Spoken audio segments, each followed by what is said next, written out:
एक ज़माने में रूम मुल्क पर एक रहमदिल बादशाह हुकूमत करता था।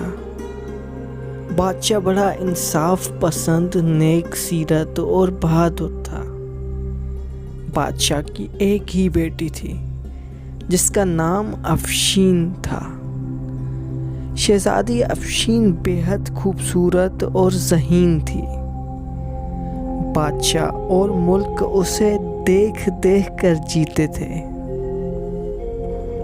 शहजादी अफशीन के महल में एक बहुत बड़ा बाग था जिसमें दूर दूर से मंगवाए हुए नायाब पौधे थे। शहजादी हर शाम को अपनी कनीज़ों के साथ बाग की सैर करती थी और रंग बिरंगी तितलियों से खेलती थी। एक शाम को शहजादी हस्बे मामूल अपने बाग में खेल रही थी और तितलियां पकड़ने के लिए उनके पीछे दौड़ रही थी। तितलियां कभी इस फूल पर तो कभी उस फूल पर। इत्तेफाक की बात है कि कोहकाफ के जिन बादशाह का पेटू बेटा तख्त पे बैठा आसमान की सैर कर रहा था। तख्त एक बहुत ही बड़ा था। 4 खौफनाक देव उठाए हुए थे। पेटू जिनका तख्त बादलों के ऊपर उड़ रहा था। पेटू जिनने तिलस्मी ऐनक लगा रखी थी जिसकी वजह से उसे हर चीज़ बिल्कुल साफ नज़र आ रही थी। पेटू जिनकी नज़र जब शहजादी अफशीन पर पड़ी तो उसकी खूबसूरती देखकर दंग रह गया। उसने उसी वक्त अपने गुलाम देवों को तख्त बाग में उतारने का हुक्म दिया। तख्त नीचे आया तो कनीज़ें शोर मचाती भाग गईं। शहजादी अफशीन तो गश खाकर गिर पड़ी। पेटू जिन ने उसे उठाकर अपने तख्त पर डाला और बोला, मैं इस खूबसूरत लड़की को अपनी मलका बनाऊंगा, और जोर से हंसने लगा। चलो अब कोहकाफ चलो। देव ये सुनते ही तख्त कंधों पर उठाए कोहकाफ की तरफ रवाना हो गए। इधर कनीज़ें दुहाई देती मलका और बादशाह के पास पहुंची और उन्हें बताया।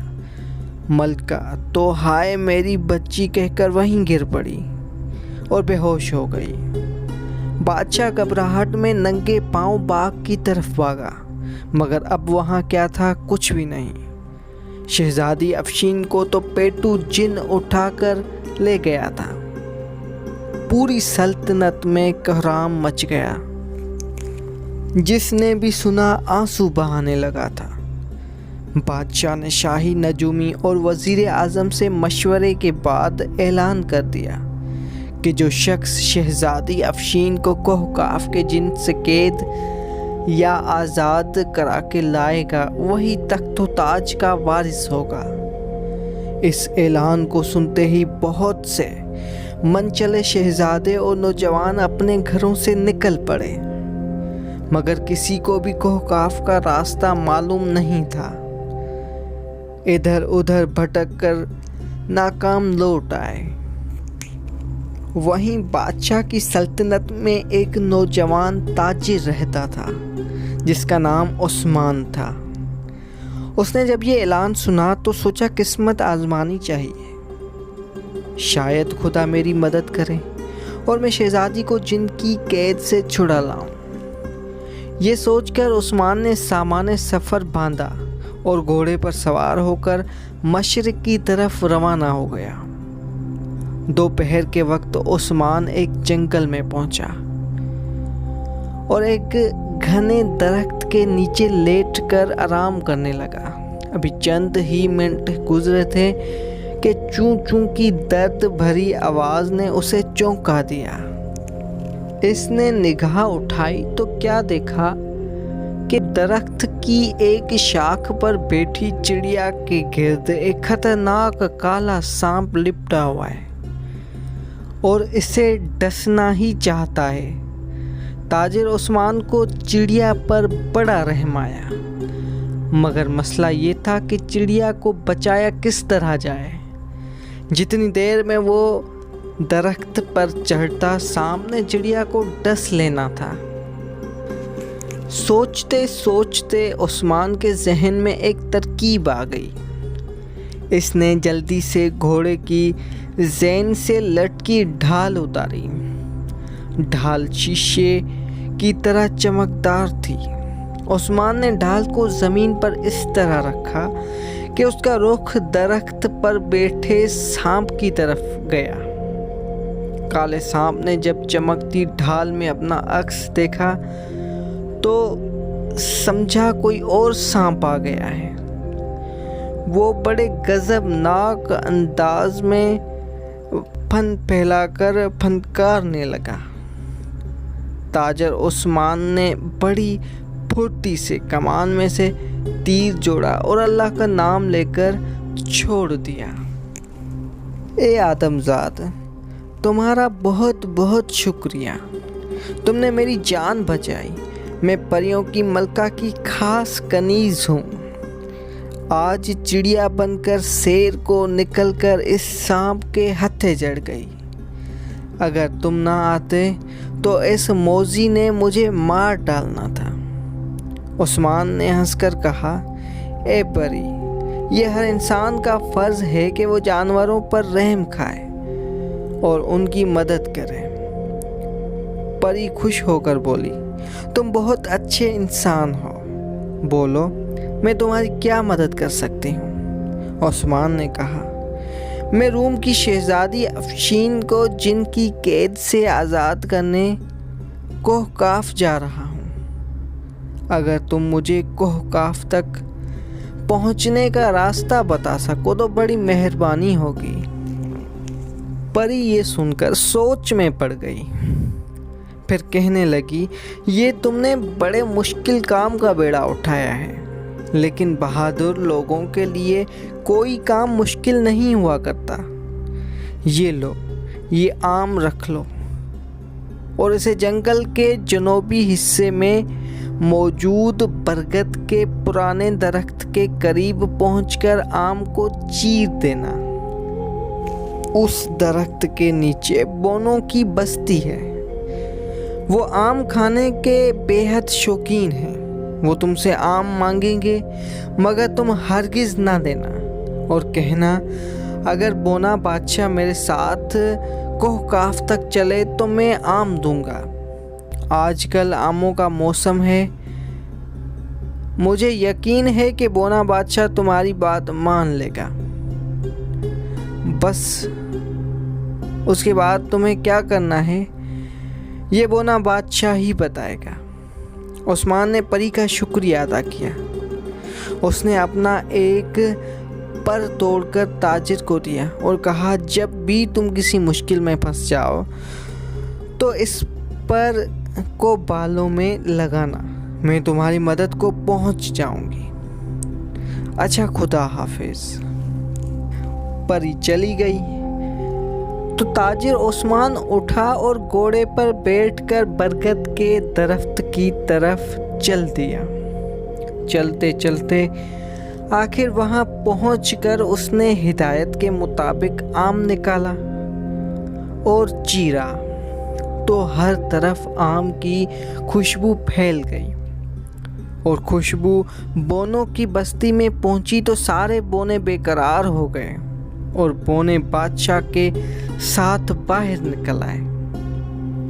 बोने बादशाह ने ललचाई हुई नज़रों से आम की तरफ देखते हुए कहा, ए आदम, तुम कहाँ से ये आम लेके आए हो? हमें भी खाने हैं। हमें भी खाने के लिए आम दो। उस्मान गुस्से से बोला, चलो भागो यहाँ से, मैं तुम्हें आम का छिलका भी नहीं दूंगा। हाँ, एक शर्त मान लो तो सारा आम दे सकता हूँ। बोने बादशाह ने जल्दी से कहा, शर्त बताओ। उस्मान बोला, तुम्हें मेरे साथ कोहकाफ तक चलना होगा। अगर राजी हो तो ये आम तुम्हारे। बोने ने जवाब दिया, मुझे तो कोहकाफ तक जाने के रास्ते का इल्म ही नहीं। हाँ, यहाँ से 4 कोस दूर एक खूनखार जादूगरनी रहती है, उसे पता है, मगर वो तो इंसानों का खून पी जाती है और गोश्त भून कर हड़प कर जाती है, हड्डियाँ तक चबा जाती है। लेकिन एक बात है, वो मारने से पहले हर इंसान से 3 सवाल पूछती है और जो सही जवाब दे उसे छोड़ देती है। मगर आज तक कोई इंसान उस सवालों के दुरुस्त जवाब दे ही नहीं पाया। सिर्फ मैं उन सवालों के जवाब जानता हूँ। उस्मान ने कहा, फिर तो तुम्हें मेरे साथ ज़रूर जाना होगा, वरना आम मैं नहीं दूंगा। बोना बादशाह आखिर मान ही गया। उस्मान ने आम बोनों के हवाले कर दिया। सारी बस्ती मिलजुल कर आम पर टूट पड़ी और उसे चट कर गई। अब उस्मान ने बोने बादशाह को, जो साइज में इंसानी उंगली के बराबर था, उठाकर जेब में डाला और आगे चल पड़ा। जब वो जादूगरनी के इलाके में पहुँचे तो जादूगरनी ताजिर को देखकर खुश हो गई और शैतानी कहकहा लगाया और बोली, वाह वाह, आज खूब तगड़ा शिकार हाथ आया है। ए इंसान, मैं तुम्हें पानी में उबाल कर तुम्हारी यखनी पी जाऊंगी। उस्मान तो कांप उठा। जादूगरनी की शक्ल थी भी बड़ी भयानक। ये लाल लाल बाहर को निकली हुई आंखें, पीले जर्द दांत और काला स्याह रंग। इसकी गोद में एक मेंढक बैठा फुदक रहा था, जिस पर हाथ फेरते हुए जादूगरनी उसे चूहे खिला रही थी। जादूगरनी की बात सुन के उस्मान ने थोड़ी सी हिम्मत की और बोला, ए जादूगरनी, तुमने तो ऐलान कर रखा था कि जो तुम्हारे 3 सवालों का जवाब दे दे उसे छोड़ दोगी तुम। जादूगरनी ने ये सुनकर चीख मारी और फर्श से उछलकर चिल्लाई, क्या तुम मेरे सवालों के जवाब दोगे? आज तक कोई इंसान दुरुस्त जवाब नहीं दे सका। जादूगरनी का कहकहा बड़ा भयानक था। इसका महल लरजने लगा था। मेंढक इसकी गोद से उछलकर परे जा गिरा था। ठीक है, तो फिर क्या तुम तैयार हो? उस्मान कहा, जी हाँ।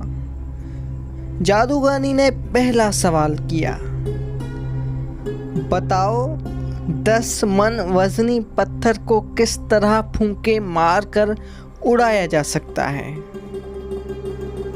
उस्मान ने कान खुजाने की बहाने सर जेब की तरफ झुकाया तो बोने बादशाह ने उसके कान में कहा, जनाब, पत्थर को पीसकर पाउडर बनाकर फूंकों में उड़ाया जा सकता है। उस्मान ने यही जवाब दोहराया। जादूगरनी उछलकर चिल्लाई, लो, अब दूसरे सवाल का दुरुस्त जवाब दो। बताओ वो कौन सी दौलत है जिसे कोई नहीं चुरा सकता? उस्मान ने फिर सर जेब की तरफ झुकाया तो बोने बादशाह ने कहा, जनाब, वो दौलत इल्म है जिसे चुराना मुमकिन नहीं। अपने दूसरे सवाल का जवाब भी दुरुस्त पाकर जादूगरनी घबराई। उसे शिकार हाथ से निकलता नजर आने लगा, क्योंकि अगर उस्मान तीसरे सवाल का भी दुरुस्त जवाब देने में कामयाब हो गया तो जादूगरनी को उसे छोड़ना पड़ता। इसने कहा, ए इंसान, मेरा तीसरा सवाल ये है कि वो कौन सा जुर्म है जिसे करते हुए अगर इंसान पकड़ा जाए तो सज़ा मिलती है, लेकिन अगर कर ले तो सज़ा नहीं दी जाती। उस्मान को ये सवाल सुनकर चक्कर आने लगे। उस्मान ने अपनी वही तरकीब इस्तेमाल की। तो बोने बादशाह ने कहा, वो जुर्म खुदकशी है। उसने वही जवाब खुदकशी जादूगरनी के सामने रखा। जादूगरनी ने ज़ोर से चिल्लाने लगी, अफसोस, आज एक इंसान ने मेरे सवालों के जवाब दे दिए। अफसोस, अब मैं इसे भून कर खा नहीं सकती।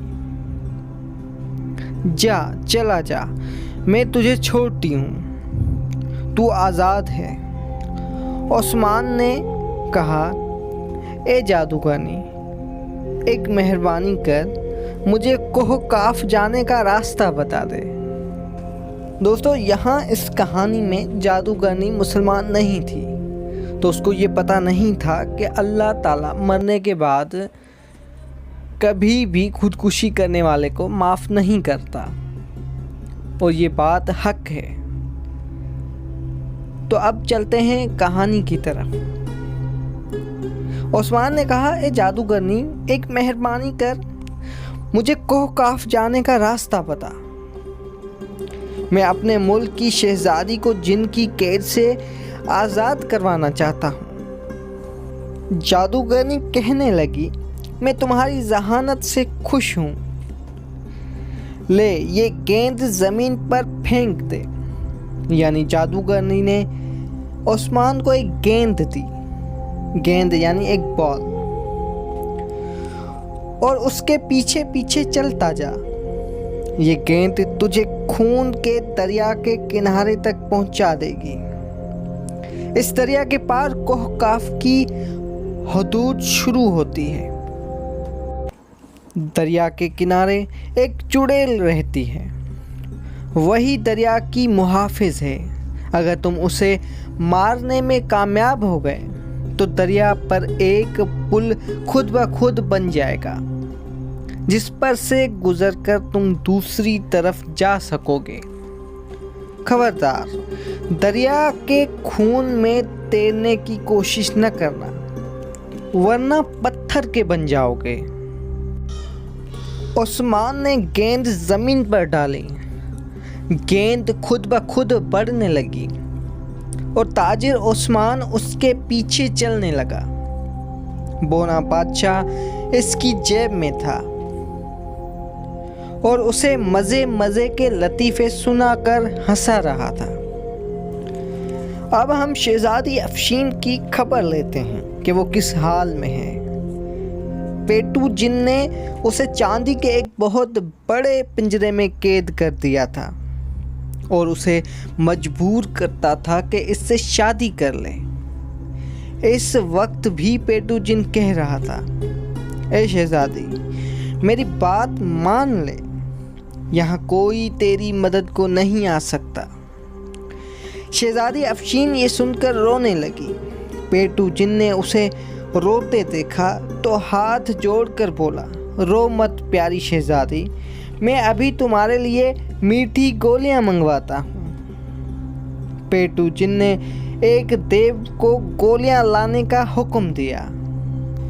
वो जाकर ले आया, मगर ये क्या, खट्टी मीठी गोलियां फुटबॉल के साइज की थीं। लंबे लंबे बांसों से लपटे हुए मोटे लॉलीपॉप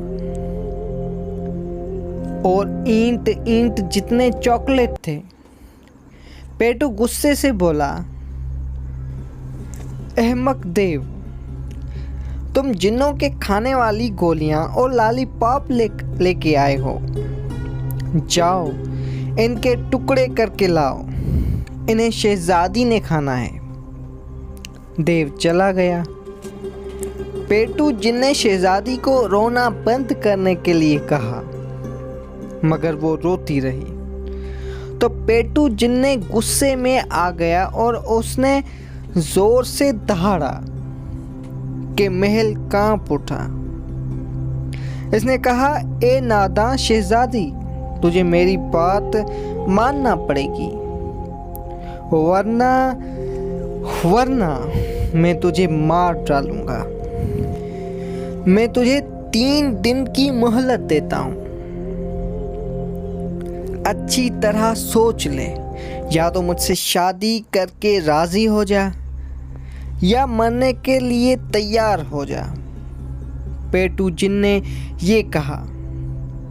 ये कहकर गुस्से से फनकारता हुआ चला गया और शहजादी अपनी किस्मत पर आंसू बहाने लगी। उसे अपने माँ बाप याद आ रहे थे। उसने सुन रखा था कि जो बच्चे और बड़े अपने माँ बाप की खिदमत करते हैं और कहना मानते हैं, अल्लाह जी उनकी मदद करते हैं। शहजादी को उम्मीद थी कि खुदा उसकी भी मदद करेगा।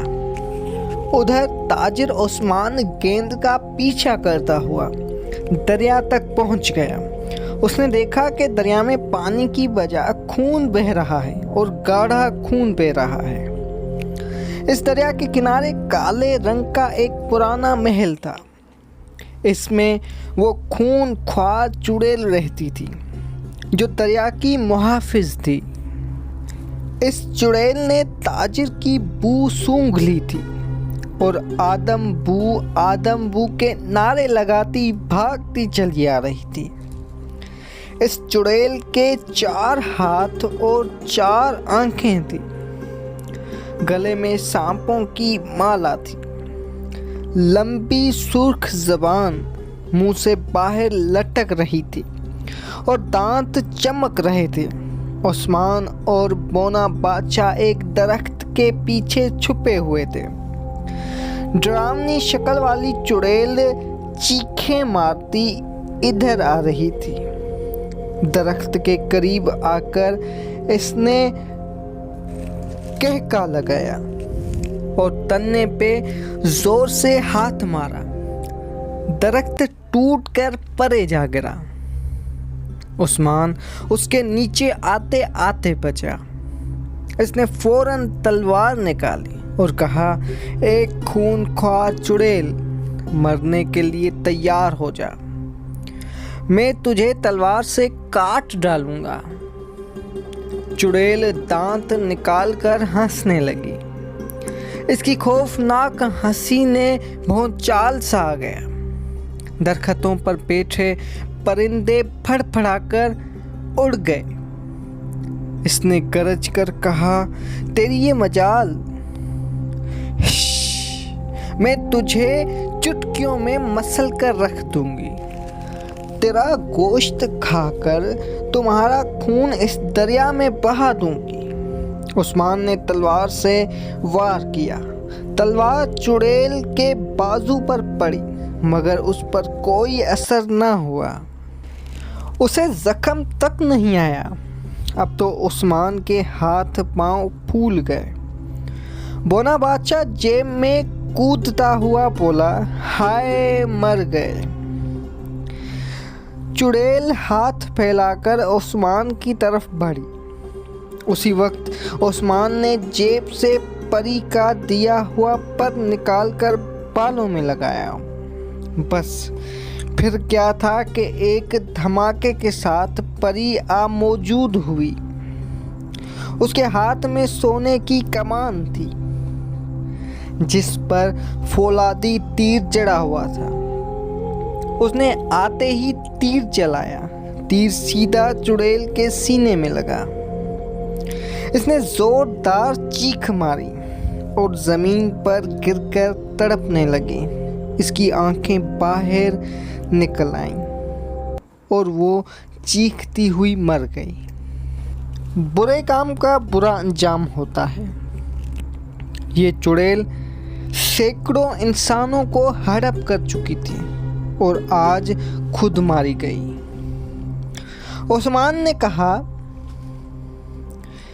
ए परी, मैं किस मुंह से तेरा शुक्रिया अदा करूं? तुमने मुझे और बोने बादशाह को मौत से बचा लिया।